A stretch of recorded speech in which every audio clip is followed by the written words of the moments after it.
आ जाओ चलो। दोनों एएस बड़ा छोटा है। पहले एएस4 बात करेंगे। क्या बात करेंगे? एएस4 किसके बारे में बात करता है, ध्यान से सुनना। एएस4 बात करता है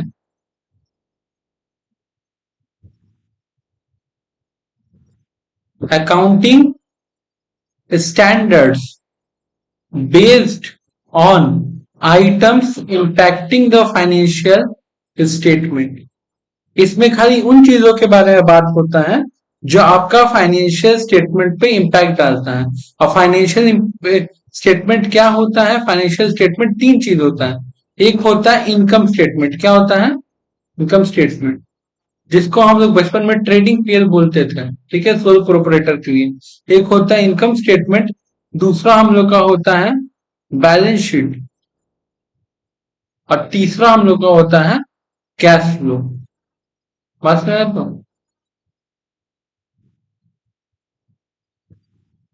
ये कौन सा अकाउंटिंग स्टैंडर्ड है? Accounting standard 4। Contingency and the event occurrence after the balance sheet date. Contingency यानी कि हैपनिंग एंड नॉन हैपनिंग, हो भी सकता है नहीं भी हो सकता है, ये वाला। बस में तो after the date of balance sheet, मतलब बैलेंस शीट के बाद जो डेट आता उसके। ऑल द पैराग्राफ ऑफ एएस4 रिवाइज्ड, यानी कि जो पहले एएस था 4 वो थोड़ा चेंज हो गया है, एएस4 अब रिवाइज्ड है। Deal with the contingency are applicable only to the extent not covered by the other accounting standard prescribed by the central government. For example, impairment of the financial assets such as impairment of the receivable commonly known as the provision for the bad and doubtful debt।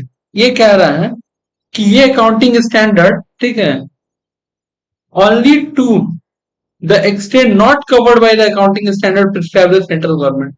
Central government कुछ provision बताया है, कुछ कुछ type का provision, केवल उन provision का बात नहीं किया है, उसके अलावा भी इसमें और बहुत सारा प्रोविजन तुमको देखने को मिलेगा। और कंटीजेंट लायबिलिटी, ठीक है, आपको देखने को मिलेगा। फॉर एग्जाम्पल, अकाउंट्स के भाषा में ध्यान रखना, इम्पेयरमेंट ऑफ फाइनेंशियल एसेट्स होता है, यानी कि जितना रुपया का आपको एसेट दिखता है उतना रुपया का एसेट्स होता नहीं है। इसका एक एग्जांपल यहाँ दिया है, एक एग्जांपल हम दे रहे हैं। इसका एग्जांपल क्या दिया है? Such as the impairment of receivable. Impairment of receivable मतलब आपको ये फील हो रहा होगा कि आपको 1 लाख रुपया मार्केट से रिसीव करना है, ठीक है, एज अ डेटर आपको मिलेगा, करेक्ट। और तुम लोग को पता है डेटर को रिसीवेबल्स भी बोलते हैं। लेकिन वो इम्पेयरमेंट है कि उस 1 लाख में से 10,000 डूब भी सकता है। 10,000 यानी कि 10% हम लोग एज्यूम कर रहे हैं। और ये जो इम्पेयरमेंट ऑफ रिसीवेबल है, इम्पेयर मतलब नहीं मिलेगा हम लोग को, जो अंदेशा, इसी चीज को हम लोग आम भाषा में जानते हैं provision for bad and doubtful debt, is govern by this standard, ठीक है। Thus the present standard AS4 revised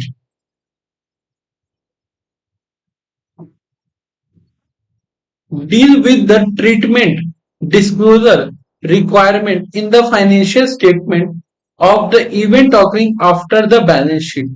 देखो ये लाइन पढ़ने में सरल लग रहा है, ये लाइन ये बात बोलना चाह रहा, और चाहे यहां तक स्टैंडर्ड अभी ये बात बोलना चाह रहा कि जब भी आपका बैलेंस शीट बन जाएगा, क्या चीज? Balance sheet. तो बैलेंस शीट के डेट के बाद अगर कोई इवेंट हुआ तो उस इवेंट को हम अपना पुराना बैलेंस शीट में रिकॉर्ड कैसे करेंगे? ए भैया, ये तो पागल वाला बात है ना। जब डेट बीत जाएगा तो नया इवेंट नया बैलेंस शीट में रिकॉर्ड करेंगे, हाँ या ना? करेक्ट है बात। एक एग्जाम्पल है, वो एग्जाम्पल तुम लोग को पहले भी हम दिए हैं। कंटीजेंसी लाइबिलिटी क्या है? कंटीजेंसी या फिर कंटीजेंट लाइबिलिटी। मान लो ए लिमिटेड बी लिमिटेड पे किसी भी प्रकार का इनटेंजिबल एसेट्स के लिए, इनटेंजिबल एसेट्स का मतलब क्या हो गया? पेटेंट, कॉपीराइट, किसी चीज के लिए केस कर दिया है ए लिमिटेड बी लिमिटेड को। तो कुछ दिन बाद ना ये चीज का फैसला आएगा कि ए लिमिटेड रिम्बर्स करेगा पैसा, कि बी लिमिटेड को पैसा रिम्बर्स होगा, मतलब कौन किसको पैसा देगा। राइट नाउ ये जो लाइबिलिटी है, ठीक है, ये लाइबिलिटी को हम लोग क्या डिनोट करेंगे, कंटीजेंसी। तो सोचो केस हुआ होगा, हो सकता है 2024 में, फैसला आ रहा है 2029 में, तो आपको 2024 से ही उसको कंटीजेंट लाइबिलिटी बोल के दिखाना पड़ेगा, जो कि बैलेंस शीट का फुट नोट में होता है। क्या होता है, फुट नोट। बस है, तो बैलेंस शीट खत्म होने के बाद कुछ ऐसा ही चीजों के बारे में बात करना चाह रहा है। क्लियर यहाँ तक। आगे क्या बोल रहा है, कंटीजेंसी इज अ कंडीशन और सिचुएशन। कंटीजेंसी क्या है, कंडीशन और situation. The ultimate outcome, outcome को क्या बोलते हैं, वो आउटकम का मतलब होता है रिजल्ट। क्या होता है, ऑफ विच गेन और लॉस, या तो गेन होगा या तो लॉस होगा, will be determine only on the occurrence और नॉन ऑकरेंस ऑफ वन और मोर अनसर्टेन फ्यूचर इवेंट। और वो गेन होगा कि लॉस होगा, ये भविष्य में डिसाइड होगा कुछ कुछ फ्यूचर अनसर्टेन इवेंट पे।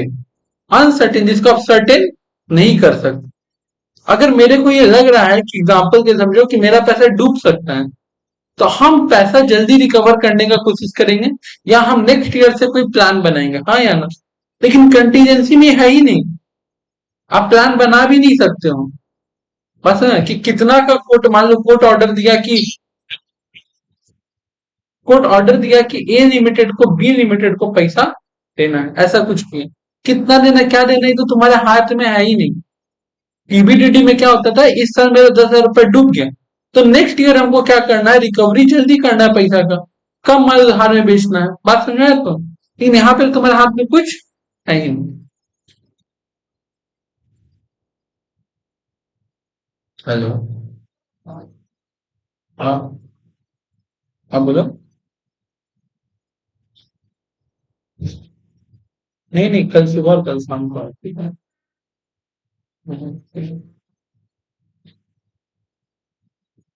हो गया यहाँ तक। आगे क्या बोल रहा है,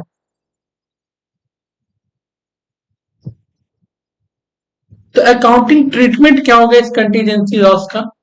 The accounting treatment of contingency loss is determined by the expected outcome of the contingency. If it is likely that a contingency will be result in loss to the enterprise, then it will be prudent to provide the loss in the financial statement. और अगर वो जो contingency event है वो आपके लिए loss लेके आने वाला है, क्या लेके आने वाला है, अगर वो लॉस लेके आने वाला है, तो आपके लिए प्रूडेंटी, यानी कि इशारा करा प्रूडेंस कंसेप्ट की, आपके लिए प्रूडेंटी बनता है कि आप उस लॉस को क्या करो, अपना फाइनेंशियल स्टेटमेंट में रिकॉर्ड करो। ये होता है accounting trick. Example, ABC filed a case against the debtor for the recovery of 25 lakh. कितना कह रहा है कि एबीसी है, वो केस फाइल किया है डेटर पे, कितना रुपए का रिकवरी के लिए, 25 लाख में। According to the legal team the chances of recovery is nil. क्या है चांसेस कि पैसा नहीं मिलेगा। Therefore ABC should make a provision for doubtful डेब्ट, की उम्मीद है कि पैसा नहीं मिलेगा, पीबीडीडी बनाओ। The estimation of the amount of contingency loss to be provided for in the financial statement may be on the based on the judgement made by the management.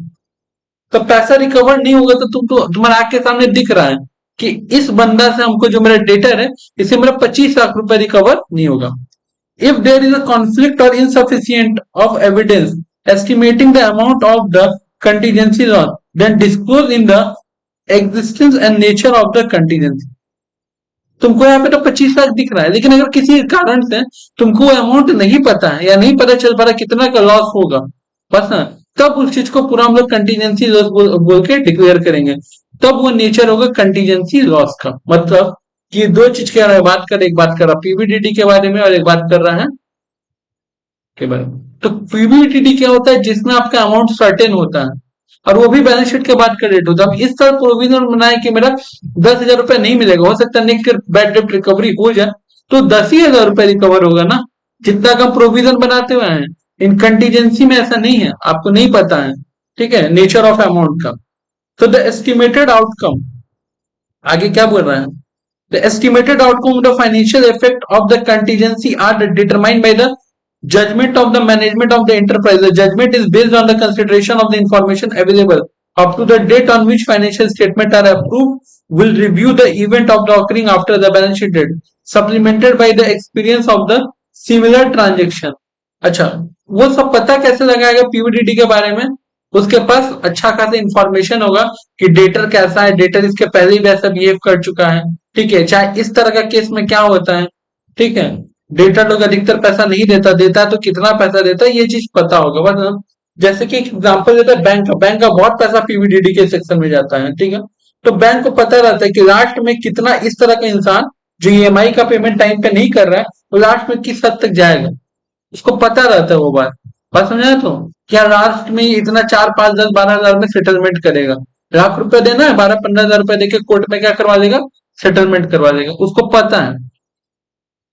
Experience of the similar transaction in some cases report the independent expert, और कई बार हम लोग expert से भी सलाह लेते हैं।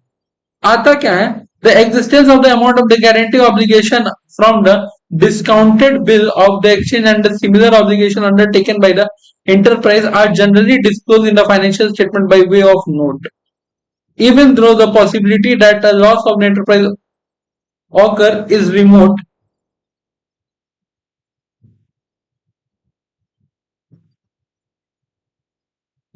अभी बोल रहा है कि the existence of and the amount of the guarantee obligation arising from the discount bill of the exchange and the similar obligation undertaken by an enterprise are generally disclosed in the financial statement by way of note.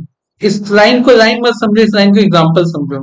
क्यों example बोल रहे हैं, देखो कहां से हम लोग को बात आज अभी लिखे गए हैं। Obligation arising from discounted bill of exchange and similar obligation undertaken by the enterprise generally disclose the financial by way of note, तो क्या बनाएगा, फुट नोट बनाएगा। क्या बोल रहा, बोलना ये चाह रहा है एग्जाम्पल इसमें कि सोचो कि हम अंकिता से बिल्स ऑफ एक्सचेंज लिए, अब बिल्स ऑफ एक्सचेंज ले जाकर के आके बैंक में डिस्काउंट करवा दिए, करेक्ट, ऐसा हो सकता है ना अंकिता अगला साल पलटी मार जाए, पैसा ना दे, तो उस वक्त हमको बैंक को चुकाना पड़ेगा। अब प्लस बैंक को सिर्फ उतना नहीं चुकाना पड़ेगा, ब्याज के साथ नोटिंग चार्जेस बहुत सारा चीज होता है। वो बात का बात है कि हम फिर अंकिता से रिकवर करेंगे, लेकिन हमको कितना चुकाना पड़ेगा, क्या अमाउंट पता है नहीं ना, तो ऐसे चीजों के लिए हम लोग क्या तैयार करके रखेंगे, नोट टू अकाउंट। बात समझा, तो यानी कि अमाउंट फिक्स नहीं है, और कह रहा है कि अभी जो हम एग्जाम्पल दिए हैं from the discounted bill and similar obligation, और इससे मिलता जुलता और भी बहुत सारे एग्जाम्पल हो गए, जैसा कि एग्जाम्पल ऊपर दिए थे ट्रेडमार्क वाले, ठीक है। अब बात कर रहा है कंटीजेंसी गेन का, ठीक है, कंटीजेंसी गेन के साथ क्या होगा, contingency gain are not recognized in the financial statement since there is a recognized may be result in the recognition of the revenue which may be never be released. However, the realization of gain is virtually certain, then the such gain is not contingency and accounting for the gain is appropriate. The amount at which the contingency is stated in the financial statement is based on the information which available at the date and which the financial statement approved. पहली बात तो देखो, हम लोग को prudence concept ऐसे ही पता है, जो कमाई तुम्हारा भी हुआ नहीं होगा उसको तो तुम ऐसे भी रिकॉर्ड नहीं कर सकते हो, AS1 में पढ़े हैं। दूसरा बात ये कह रहा है कि जिस दिन आपको कमाई होगा उस दिन आपका रेवेन्यू इनकम हो जाएगा, उस दिन आप सीधे लिख लोगे, नोट कर लोगे, तो फिर उसके लिए फुटनोट में तो आने का जरूरत ही नहीं है। इसी वजह से कंटीजेंट लाइबिलिटी होता है, बात समझा, तो कंटीजेंट लाइबिलिटी यानी कि कंटीजेंट लॉस या कंटीजेंट प्रॉफिट, तो खाली कंटीजेंट लाइबिलिटी में कंटीजेंट लॉस को रिकॉर्ड करते हैं, प्रॉफिट को फुटनोट में रिकॉर्ड नहीं करते हैं। क्लियर है बात?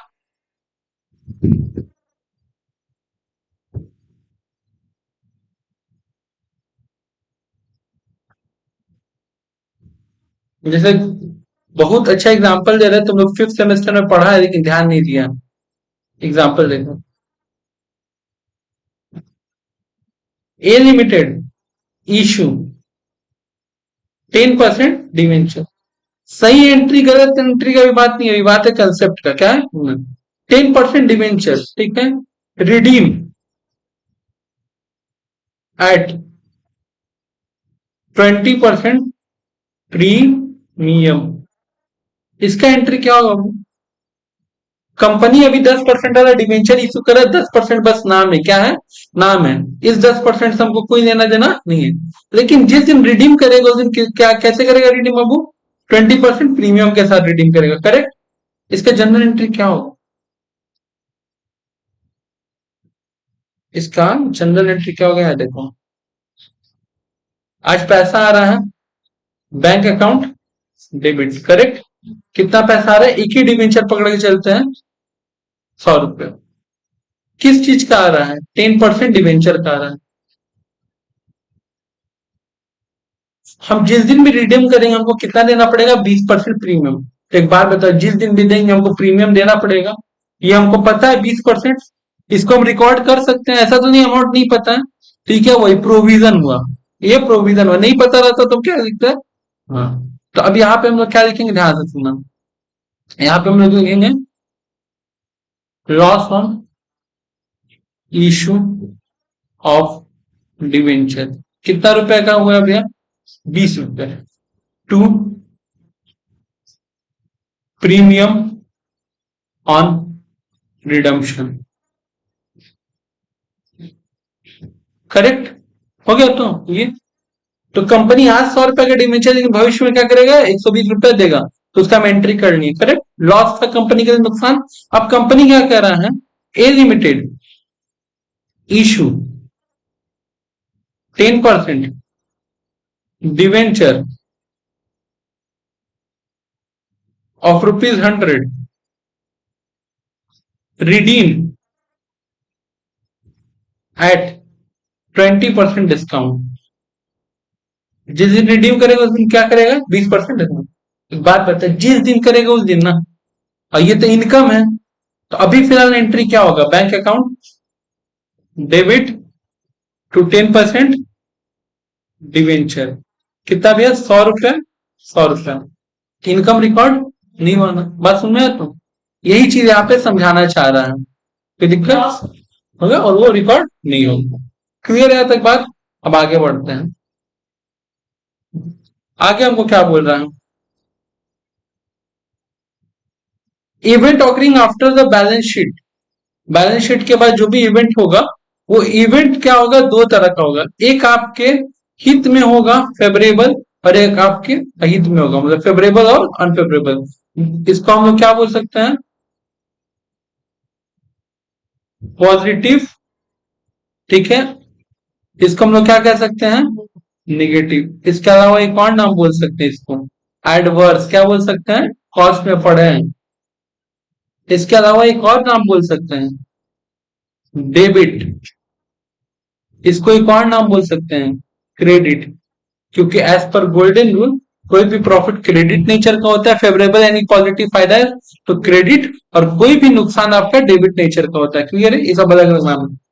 Significant even both the favorable and unfavorable that the occur between the balance sheet date and the date on which the financial statement are approved by the board of directors in the case of the company and the corresponding approving authority in the case of other entity। Board of director approve करेगा, company approve करेगा, और भी अगर मान लो कोई approve करता तो करेगा। मान लो बैंकिंग कंपनी है तो आरबीआई अप्रूव करेगा। फॉर एग्जाम्पल देखो क्या बोल रहा है, 31 मार्च 2011, सही पढ़ रहे हैं ना, 2011 है ना। Financial statement is finalised and approve by the board of director. Final account बन गया है और बोर्ड ऑफ डायरेक्टर बोला ये सही है, of the company in its meeting held 4 September 2011।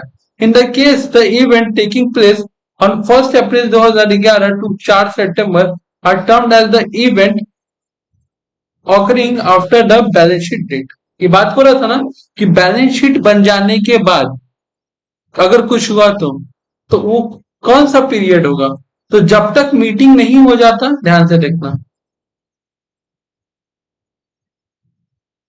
4 सितंबर को मीटिंग है, तो in case of the event taking place, कोई भी ऐसा इवेंट हुआ जो टेकिंग प्लेस होता है 1 अप्रैल 2011 से लेकर 4 सितंबर 2011 के बीच में, इसको हम लोग इस डेट के बीच का डे को मानते हैं event occurring after the date of balance sheet. बस उधर बीच अगर कुछ भी ऐसा हुआ है जो कि पुराना ईयर से रेलेवेंट है, उससे मिलता जुलता है, तो उसको हम लोग कहते हैं period of the balance sheet date after, मतलब उसके बाद का डेट। बात समझ आ रहा, तो क्लियर है बात। तो यहाँ पे किसका एग्जाम्पल यहाँ पे दिया गया है, डेट का, कि जो हम लोग कब से ये वर्ड पढ़ रहे हैं, event occurrence after the date of balance sheet. After the date of balance sheet कब तक, 20 साल तक, क्या 20 साल तक, ऐसा थोड़ी होगा। Date of balance sheet from till जब तक आपका मीटिंग, और मीटिंग मतलब क्या इशारा है, एनुअल जनरल मीटिंग, बात समझ तो meeting indicates the AGM because AGM is the final meeting for a AGM is the final meeting for particular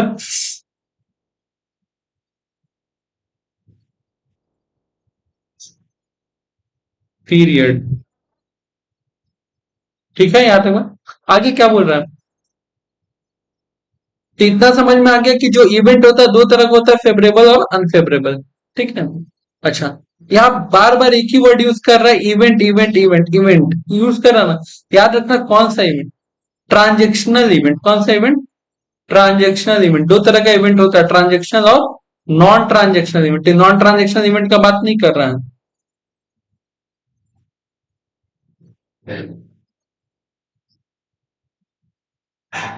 अच्छा आगे क्या बोल रहा है, two type of event can be identified, ठीक है। पहला है adjusting event, those event which further evidence of the condition that the existed at the balance sheet date. For example, trade receivable declare insolvent after the reporting date of unable to pay full amount against the provision for the doubtful debt was created. बोल रहा है एक होता है adjusting event, वो event जिसको adjust किया जा सकता है, जैसे क्या एग्जांपल दे रहा है, बोल रहा है पहले कि दो which provide a further evidence of the condition that existed at the balance sheet, जिसके हम तैयार तो पैसे बैलेंस शीट में थोड़ा थोड़ा जगह बना के रखे थे। For example A trade receiver, यानी जिससे हमको पैसा देना था, डिक्लेयर इंस्टॉलमेंट, अपने आप को इंस्टॉलमेंट कब घोषित किया, after reporting date, after reporting यानी बैलेंस शीट बन गया तैयार हो, and unable to pay full amount, अब फुल अमाउंट देने की हालत में नहीं है, against whom the provision for doubtful debt was created, तो बैड डेट बोल के रिकॉर्ड होगा, क्लियर है बस। दूसरा कह रहा है नॉन एडजस्टिंग इवेंट, जिसको हम एडजस्ट नहीं कर सकते। What is non adjusting event, those which are indicate of the condition arose subsequently to the balance sheet date. For example, plant got damaged due to occurrence of fire.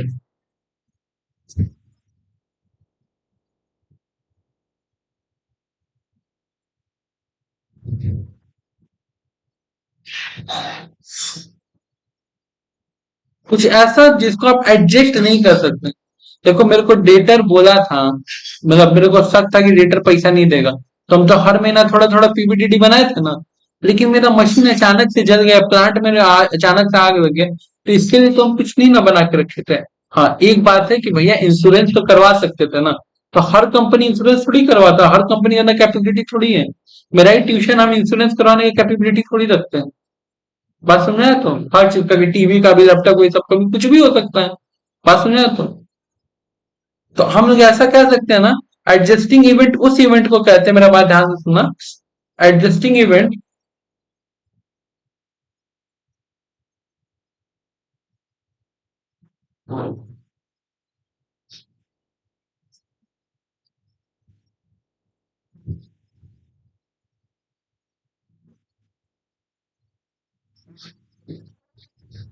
For which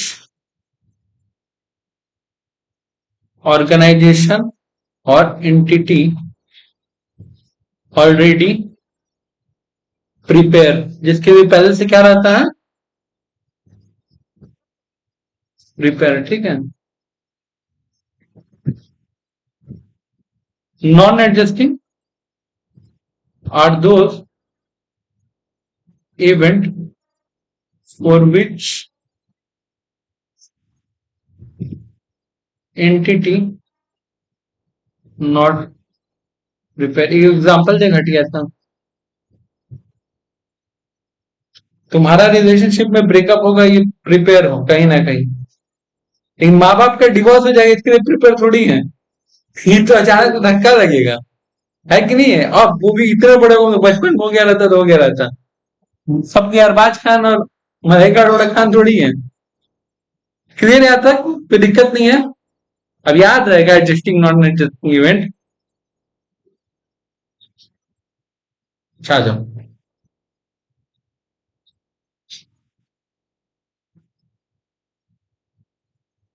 adjusting event समझ में आ गया, एक बार और पढ़ लेते हैं। Assets and liability required to event occur after the balance sheet date provided the additional information materially affecting the determination of the amount relating to the condition existing the balance sheet date. For example, an adjustment may be made for a loss or trade receivable amount which is confirmed by the insolvency of a customer occur after the balance sheet date. देखो क्या रहा है कि adjustment of assets and liability किसी में भी करना पड़ सकता है, are required for event occur, क्योंकि कुछ इवेंट कोई हादसा हुआ है, ट्रांजेक्शन हादसा after the date of balance sheet, date of balance sheet के बाद हुआ है। प्रोवाइड एडिशनल इन्फॉर्मेशन, जिसके लिए हमको एडिशनल इन्फॉर्मेशन भी चाहिए जो कि मटेरियली इफेक्ट करेगा, मतलब बहुत इंपॉर्टेंट तरीके से इफेक्ट करेगा। पूछो क्यों? हम तो पीपीटी तैयार करके रखे थे कि मान लो हमको किसी इंसान से 1 लाख रुपए 20,000 रुपए मारेगा, वो तो खुद को इंस्टॉलमेंट घोषित कर दिया, वो तो बोला खाली 20,000 रुपए हम देंगे, हम तो 20 रुपए नहीं देगा, 20,000 रुपए नहीं देगा, वो बोला मात्र 20,000 रुपए देंगे, मतलब 80,000 रुपया। तो further information after the date of balance sheet is also important in such a cases. बात समझ रहे हो? तो in case of the adjusting event, बात समझ रहे हो?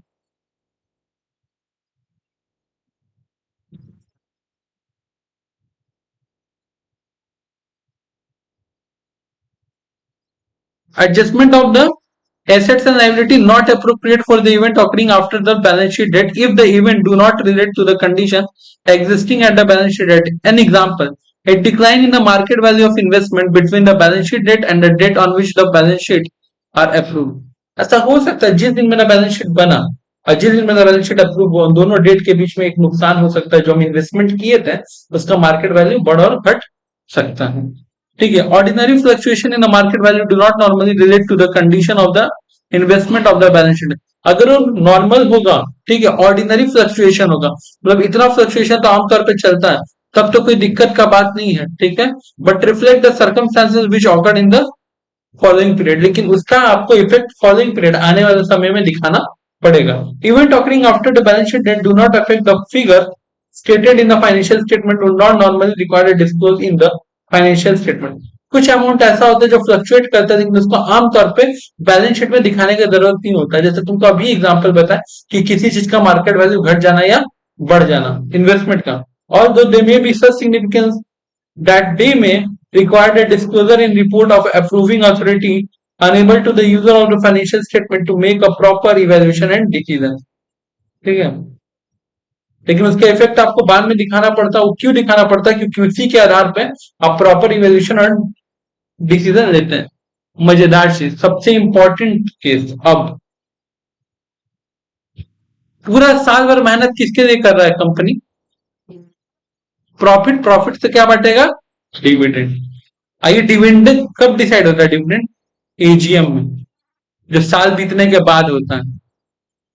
हम लोग पढ़े हैं ना लॉ में, 6 महीना, 9 महीना, 15 महीना और 6 मंथ, जो भी लेटर होता है कैलडियर होता है, अर्लियर होता है, ठीक है, मतलब साल बीतने या तो साल एंड होने के बाद 6 मंथ, which ever अर्लियर। तो अब बात उसको हटा, अब बात यह है कि वो तो बाद में हो रहा, और डिविडेंड सबसे इंपॉर्टेंट चीज है, और डिविडेंड डिसाइड हो रहा बैलेंस शीट प्रिपेयर होने के बाद। क्या बोल रहा है? There are the event all that takes place after the balance sheet that are the sometimes reflected the financial statement because the statutory requirement because of their special nature. For example, if the dividend are declared after the balance sheet date but before the financial statement are approved, the dividend are not recognized as the liability. The balance sheet because no obligation exists at the time unless the statute required otherwise. Such a dividend are disclosed in the note. तो वो dividend कहाँ disclose किया जाएगा? Note में, कि हो सके तो इतना बांटेंगे। इसी वजह से कुछ कंपनी क्या करता है ना, इंटरिम डिविडेंड का कंसेप्ट लगाता है, बस साल के बीच में डिविडेंड बांट देता है। ठीक है, there is no liability for the proposed dividend need to be recognised in the financial statement 31। अगर आपको पता है कि आप कितना डिविडेंड बांटने वाले हो तो प्रपोज डिविडेंड बना दो। वो भी प्रपोज, ये प्रपोज डिविडेंड भी खुद में क्या हुआ, ये प्रपोज डिविडेंड भी खुद में चीख चीख एक ही बात कर रहा है। Propose dividend that mean provision for paying dividend in future. अच्छा, डिविडेंड क्या है? कमाई। तो फ्यूचर में होने वाला कमाई को रिकॉर्ड किया जाएगा। तो लेकिन प्रपोज डिविडेंड तो किया जाता है कि नहीं है? तो फिर प्रपोज, हाँ, शेयर होल्डर के लिए कमाई है, कंपनी के लिए तो एक्सपेंडिचर है। बात समझ में? तो खर्च।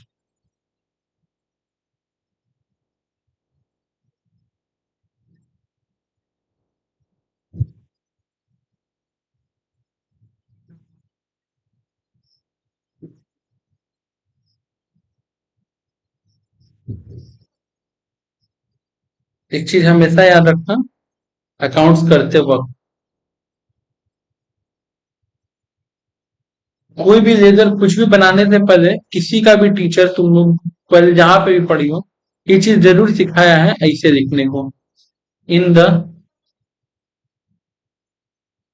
बुक्स ऑफ, है ना? और मान लो जनरल एंट्री करे तो that mean journal entry ledger बना रहे तो लेजर, और फिर डेट एज ऑन। कोई हाथी घोड़ा चीज तो नहीं है, लेकिन पता है इसका बहुत बड़ा प्रभाव है, बहुत बड़ा प्रभाव है। अभी इसका हम इसका भी एग्जाम्पल दे रहे हैं।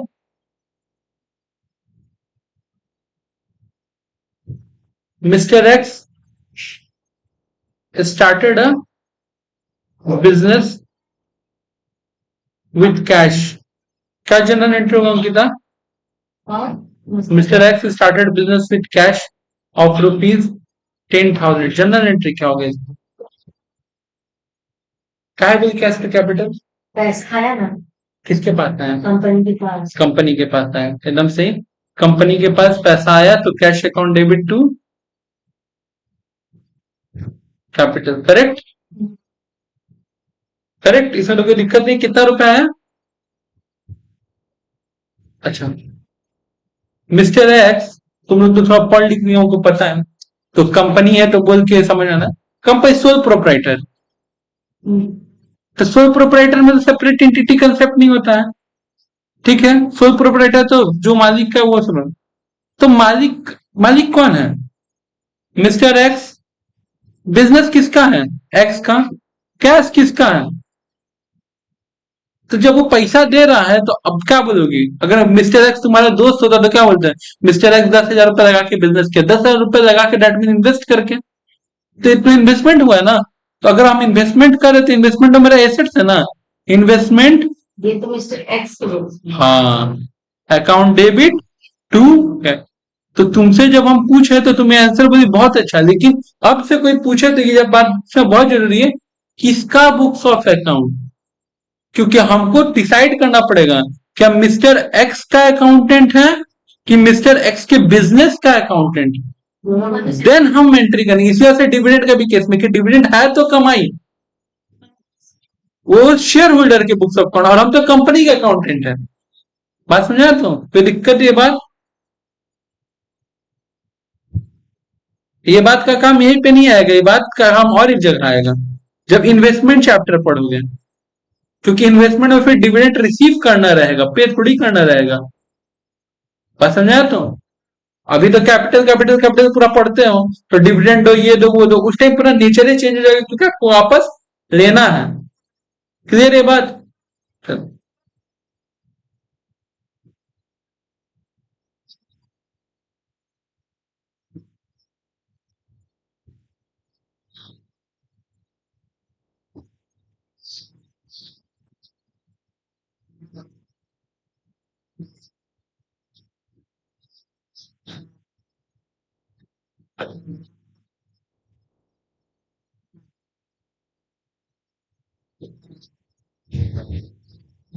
अच्छा,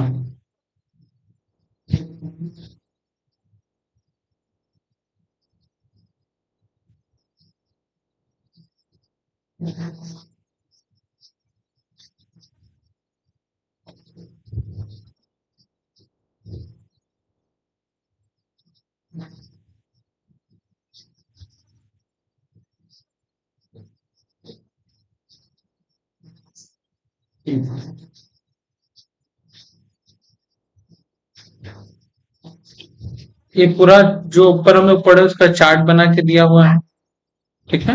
event occurring after date of balance sheet, evidence of the such condition has been existed at the balance sheet date, adjusting event, non adjusting event, ठीक है। एविडेंस यानी जिसके लिए तुम्हारे पास पहले से कुछ प्रूफ उम्मीद ये सब था। नॉन एविडेंस यानी जिसके साथ तैयार नहीं थे, सच ए कंडीशन, ठीक है। Adjust to the assets and liability is required, adjustment to the assets and liability is not required, उसके लिए रिक्वायरमेंट का जरूरत नहीं है। Disclosure in the financial statement is required, disclosure in the report of the approving authority is required. यहाँ पे financial statement में disclose करना पड़ेगा, यहाँ पे अप्रोप्रिएट अथॉरिटी को बताना पड़ेगा। बस ना, तो ये हम लोग पढ़ लिए।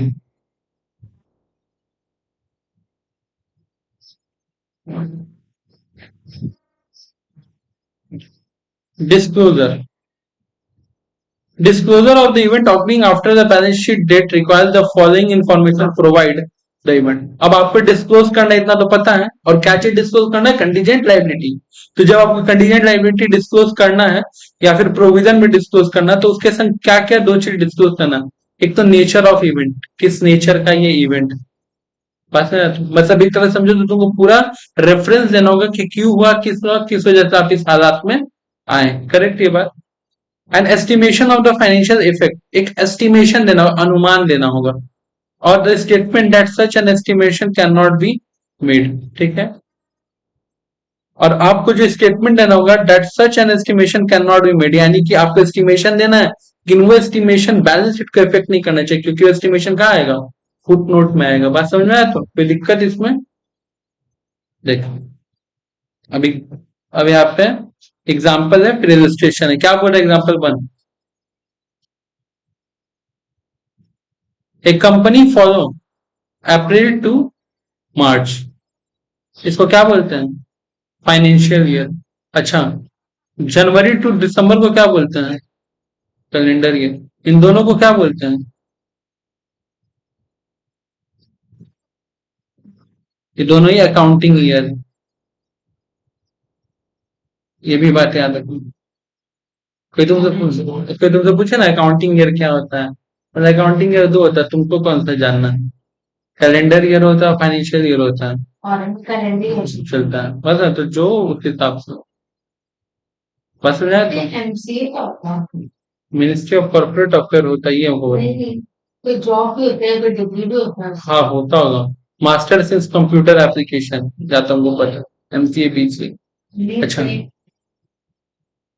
बैठे जो 40 साल चलता है एवरेज का एमसीए, एमसीए क्या हुआ?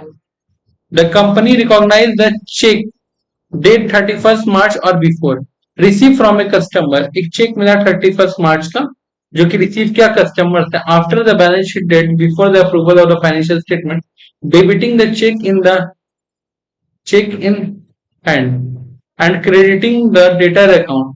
The check in the hand are shown in the balance sheet as an item of cash and cash equivalent. देखो उस दिन जमा कर दिया तो कैश होता है, अगर उस दिन जमा नहीं किया तो कैश हो जाता है, तो तुमको पता है। अब उस दिन जमा कर दिया तो चेक चेक रहा, चेक नहीं उस दिन जमा किया, नेक्स्ट डे जमा किया तो कैश हो जाएगा। तो बचपन 11 में पढ़ा है हम लोग। All the check in hand are presented to bank in the month of April are also realized in the same month in the normal course of deposit in the bank. ये नॉर्मल सा चीज है, तो अब इसके लिए कोई contingency फंटीजेंसी बनाना है क्या? ये तो नॉर्मल सा है, ये तो होता है हम लोग के लिए। Even if the bearer cheque 31st March or before, the check received after the 31st March do not represent any condition existing in the 31st March. Thus, the collection of check after the balance sheet date is not an adjusting event. ये कोई adjusting event नहीं है, इसके लिए आपको अलग से disclose करने का जरूरत नहीं है। बात समझाए? तो बस खाली क्या होगा कि जब तुम जाओगे और तुम बोलोगे मेरा cash and cash equivalent 1 lakh रुपए है, तो तुमसे पूछेगा कि लेकिन बैंक में तो दिख रहा 60,000 रुपए, तो तुमको बताना होगा कि 10-10 हजार का 4 चेक मिलके मेरे पास रखा हुआ। अच्छा, तब ठीक है। बात समझे? तो अप्रूविंग अथॉरिटी को बस बताना है। क्लियर है बात? Recognise of the check in hand therefore is not consistent in the requirement of the AS4 revised. Moreover, the collection of check after the balance sheet does not represent any material change. उससे कोई खास बड़ा change नहीं हो रहा है, affecting the financial position enterprise and so no disclosure of such collection. पर ही बोले इसके लिए कोई डिस्क्लोजर देने का जरूरत नहीं है। देख थोड़ा सा ऊपर आते हैं, आप चेक दिया है उस दिन जमा नहीं किया, नेक्स्ट डे जमा किए, तो चेक चेक नहीं रखे, क्या बन गया हमारा, कैश बन गया, आमतौर पर है या ना। ये क्या हो गया, नॉन एडजस्टिंग इवेंट हो गया, कोई दिक्कत नहीं। अच्छा, अब जब ये नॉन एडजस्टिंग इवेंट है, not required to disclose, required नहीं है डिस्क्लोज करने का, लेकिन जब तुम अथॉरिटी के पास जाओगे, यानी कि मीटिंग में जब शेयर होल्डर को सबको दोगे, तो पूछेगा कि देखो भैया, तुम बोल रहा है कि तुम्हारे पास cash and cash equivalent 1 lakh रुपए है, लेकिन मेरे को दिख रहा है कि 30,000 रुपए का कैश है तुम्हारे पास, और 30,000 रुपए बैंक में रखे हो, ये बाकी का 40,000 रुपए कहाँ चला गया। तो मैं सर 40,000 गए तो 4 चेक है, उसको हम लोग डिपॉजिट नहीं किए थे, डिपॉजिट कर देंगे, तो अच्छा ठीक, अप्रूवल मिल जाएगा। तो इसके लिए डिस्क्लोजर रिक्वायरमेंट है कि एक्सप्लेनेशन, एक्सप्लेनेशन दे देंगे।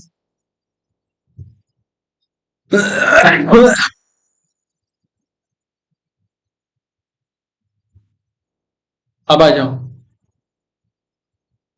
X company limited theft of 5 lakh रुपए, कितना का चोरी हुआ by cashier in January 2011, was treated only in May 2011, कब पता चला, कांड हुआ जनवरी में, पता चल रहा है। The account of the company were not yet approve by the board of director, क्या अभी तक बोर्ड ऑफ डायरेक्टर से अप्रूव हुआ है, नहीं। Decided whether the theft of the cash has to be adjusted in the account of the company for the year ended इतना और not. तुमको बताना है कि ये सब एडजस्टेड, मतलब क्या एडजस्टिंग नेचर का कि नॉन एडजस्टिंग नेचर का, अगर एडजस्टिंग नेचर का है तो क्या डिस्क्लोज करना है, और नॉन एडजस्टिंग नेचर का है तो क्या रिपोर्ट करना है, ये बात। Contingency and the event occurring after the balance sheet date. An event occurring after the balance sheet date may be required adjustment to the report amount of the assets, liability, expense, income, losses. If a fraud of accounting period is detected after the balance sheet date, but before the approval of the financial statement, it is necessary to recognize the loss of amount 5 lakh and adjust the account of the company for the year ended 31st March. बताइए, छोटा मोटा चीज है कि बड़ा चीज है, छोटा मोटा चीज है कि बड़ा चीज है। 5 लाख रुपए का चोरी हुआ है, ठीक है, तो इससे दो चीज सीखने को मिल रहा है भाई। हम लोग कब से तो पढ़ रहे थे event occurring after the date of balance sheet, but ये इवेंट तो बिफोर द बैलेंस शीट हुआ है, तो माइंड में ये भी हिट कर सकता है कि तब तो ये तो आएगा ही नहीं, क्योंकि बिफोर प्रॉब्लम हो नहीं, तुमको रिकॉग्नाइज कब हुआ है, आफ्टर द डेट ऑफ। छोटा मोटा चीज है, ये होते रहता है, मतलब ऑफिस से 55 लाख गायब होता है, कोई बड़ा बात नहीं। अंबानियों के 5 लाख गायब होगा तो सीरियस मैटर है, बात समझ आया। तो अब उससे ज्यादा हिंदुस्तान में कोई अमीर नहीं है, तो इसको दिखाना पड़ेगा कि नहीं दिखाना पड़ेगा, है कि नहीं। अच्छा, अब देख लो, earthquake destroy major warehouse of the Eco limited 20/5/2000, the accounting year of the company end on the 31st March 2012। अब देखो क्या बोल रहा है, the account was approved on 30/6/2012, कब अकाउंट अप्रूव्ड हो रहा है, 30/6/2012, उसके बीच में हुआ है। The loss of earthquake is estimated 30 lakh, कितना का नुकसान। State the reason whether the loss due to the earthquake is adjusting और नॉन एडजस्टिंग, क्या पूछ रहा है, एडजस्टिंग इवेंट है कि non. As per the AS for the contingency event occur, अच्छा ये as per AS for revise the contingency and the event occurs after date of balance sheet. State the adjustment to the assets liability are not appropriate for the event occurring after the balance sheet date if the such event does not relate to the condition existing the balance sheet date. The destruction, यहाँ से important है, यहाँ से मैंने, the destruction of warehouse due to the earthquake did not exist on the balance sheet date on 31st/3/2012. Therefore, the loss occurred due to the earthquake will not be recognized. ये recognised, जिस दिन balance sheet बना रहे थे हमको हल्का सा भी शक था कि ऐसा कुछ होगा, तो बैलेंस शीट में तो उसका कहीं नामो निशान नहीं होगा, और फुटनोट में तो लिखे भी नहीं होंगे। पता है क्या, देखिए हो सकता है कि अर्थक्वेक है, तो ऐसा पॉसिबल ही नहीं है। हाँ, financial year, however, according to the standard, usually the changes affecting the existing or the substance of the enterprise after the balance sheet date may be indicate need to consider the fundamental accounting assumption of going concern। ये एक fundamental accounting assumption है going concern का। ये अचानक से going concern सब कहा आ गया, ऊपर भी दिया हुआ था, हम जानबूझ के स्किप किए थे, यहाँ पे देखो जस्ट दिख रहा है। ये सब जो लॉस होता है ना, ये सब गोइंग कंसर्न कंसेप्ट का लॉस होता है, ये लॉस एक बार में रिकवर नहीं होगा। क्या लॉस किए तुम? वेयर हाउस, वेयर हाउस क्या है? रेवेन्यू एसेट से या कैपिटल एसेट से? कैपिटल एसेट से। रेवेन्यू एसेट बोल कर ऐसा कोई चीज होता नहीं है, बट हम एक एग्जांपल दे रहे हैं। हमको किसी से 100 रुपए लेना है, सामान बेचे थे, दैट इज रेवेन्यू एसेट, यानी कि करेंट एसेट। और वो मेरा फिक्स एसेट, तो उसको एक बार में रिकवर कर लेंगे, उसका लॉस एक बार बैलेंस शीट में दिखेगा, उसको गोइंग कंसर्न कंसेप्ट का एजम्पशन मान के धीरे धीरे क्या करेंगे, रिकवर करेंगे। जब ये बात करेंगे तो as per the information of given the earthquake caused a major destruction, therefore the fundamental of accounting assumption of the going concern have to be evaluated। अब यहाँ पे ऑडिट का इशारा कर रहा है, किसका इशारा कर रहा है? ऑडिट। कि हम जाके बोल देंगे कि मेरा कंपनी गोइंग कंसर्न कंसेप्ट चलेगा, तो ऐसे नहीं होगा। कंपनी का इवेल्युएशन किया जाएगा, यानी कि सरल भाषा में समझे तो ऑडिट किया जाएगा। क्यों ऑडिट किया जाएगा? कि तुम बोल रहे हैं कि इस पैसा को धीरे धीरे क्या करेंगे, रिकवर। तुम्हारा औकात भी है या नहीं है? फाइनेंशियल पोजीशन, ऐसा नहीं ना कि 2 साल बाद जाके बंद होने वाला है। Considering the going concern concept is still valid, the fact of the earthquake together is the estimated loss of 30 lakh should be disclosed in the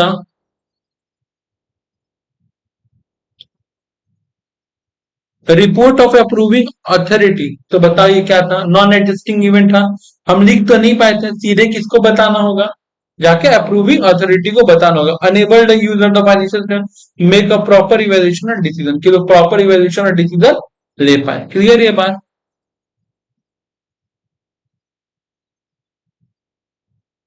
A filed legal suit against the debtor, 15 lakh. कितना? नाम जानते हैं, दाम जानते हैं, कांड जानते हैं, तीनों चीज जानते हैं। मतलब मिस्टर ए, मतलब जो कंपनी है उसको डेटर से पैसा लेना, 15 लाख रुपए का केस किया गया है। The chance of recovery by way of legal suit are not good as per the legal opinion. इतना लग नहीं रहा कि पैसा ऐसा मिलेगा as per legal opinion given by the counsel in the approve. ठीक है। Can be company provide a full amount of 15 lakh as a provision? का पूरा अमाउंट का पीपीटी दिखा दे, तुमसे पूछ रहा है। उम्मीद है कि पैसा नहीं मिलेगा, तो क्या किया जाए? पूरा 15 लाख का पीवीडीडी दिखा दिया जाए। तुमको खुद ये बात सही लग रहा 15 लाख का पीवीडीडी दिखाना? As per AS4 contingency and event occurring after the balance sheet date. अब मजा देखना।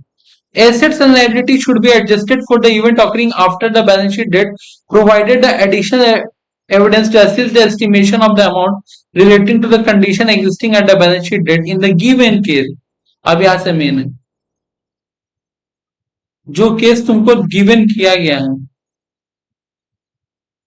In the given case company should make a provision for doubtful debt as a legal suit has been filed 31st March 2011 and chances of recovery from the suit are not good, though the actual result of the legal suit will be the future, yet the situation of non-recovery from the debt and exists on before the finalization of the financial statement. Therefore, the provision for doubtful debt should be made for the year ended 31st March 2011।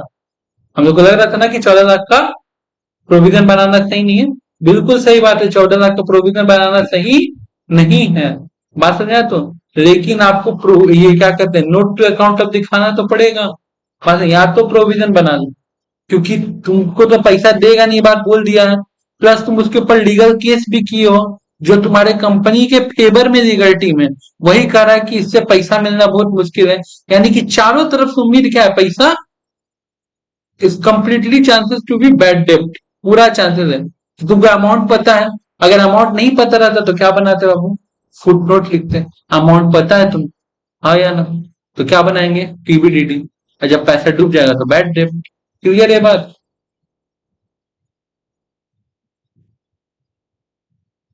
In the preparing the financial statement of R Limited for the year 31st March 2011, come across the following information. State how would you deal with this financial? A company invested 100 lakh, कितना किया? Approval of the financial statement by the board of director, acquisition of the another company doing the similar business, दूसरा company हो रहा है। The negotiation for had been started during the year। 100 lakh company invest करने वाला है, लेकिन अभी negotiation चल रहा है। क्या चल रहा है? निगोशिएशन चल रहा है। अब देखो ये केस एक्विजिशन का, क्या है? मर्जर और एक्विजिशन का। तो यहाँ पे जो आंसर होगा ये तुम्हारे समझ से तुम्हारी सोच से परे होगा, समझ से परे। अभी तुम जो दिमाग में चल नहीं रहा है उससे थोड़ा डिफरेंट हो सकता है, क्योंकि उसमें एक्विजिशन का भी कंसेप्ट आएगा। ठीक है, क्या बोल रहा है ध्यान दो। Event occurring after the balance sheet as those significant event, both the favorable or unfavorable date occurrence of between the balance sheet date and the date on which the financial statement are approved by approving authority in the case of the company. ये जो favourable unfavourable line पढ़े थे वही line चिपकाया है, लेकिन अब आगे क्या बात बोल रहा, आगे ये बात बोल रहा है, according to the acquisition of the another company is an event occurring the after the balance sheet date. अगर हम लोग अकॉर्डिंगली देखें, यानी कि जो ऊपर हमको क्वेश्चन दिया गया था, एक्विजिशन हो रहा है बैलेंस शीट बनने के डेट के बाद। However no adjustment of the assets and liability is required as the event does not affect the determination and the condition of the amount stated in the financial statement for the 31st March 2011। कोई adjustment करने का जरूरत नहीं, क्योंकि आप दूसरे company में पैसा इन्वेस्ट कर रहे हैं, उससे इस बिजनेस का कोई उतना लेना देना नहीं है। The disclosure should be made in the report of approving authority those events occurring after the balance sheet date present the material changes and the commitment affecting the financial position। लेकिन ये commitment अगर done हो गया तो आपका financial position पे impact तो करेगा। 100 लाख रुपए का in the April 2011 for the acquisition of the company should be disclose in the report of approving authority. बात सुना तो क्या है कि जब बैलेंस शीट बना था 100 लाख का मतलब होता है 1 करोड़। मेरे पास कैश हो सकता है दिखा रहा होगा 5 करोड़ रुपए दिखा रहा होगा। अब जब हम लेके गए तो पता 4 करोड़ रुपए है। तो मैं सर उस टाइम में बात चल रहा था कि हम किसी कंपनी में पैसे इन्वेस्ट करने वाले हैं।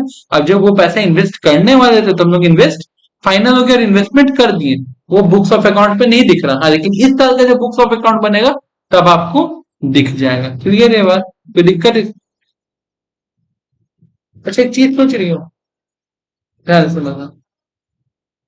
क्या बात कर रहा है अजीबो गरीब चीज का।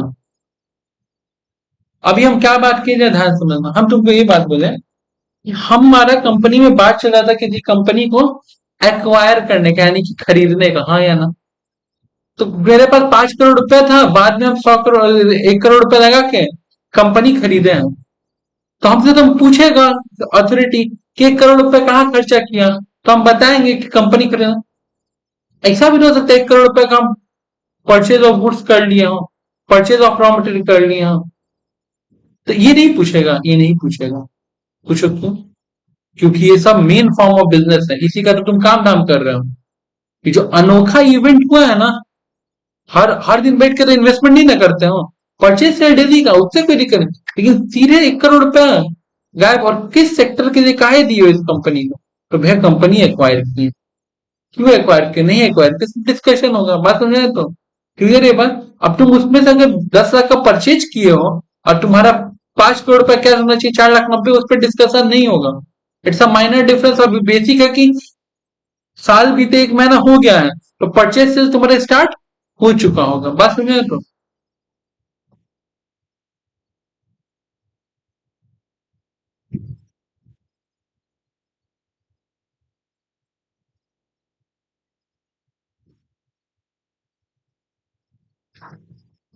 अच्छा, इलिस्ट्रेशन 5, 6, 7, 3 रजिस्ट्रेशन तुम लोग पे छोड़ रहे हैं। ठीक है, अभी करना, जब ये एकदम पढ़ा देंगे तो उसके बाद। ठीक है, 3 रजिस्ट्रेशन है तुम लोग के ऊपर छोड़ दो, आगे बढ़ो। कोई दिक्कत है इसमें? चलो।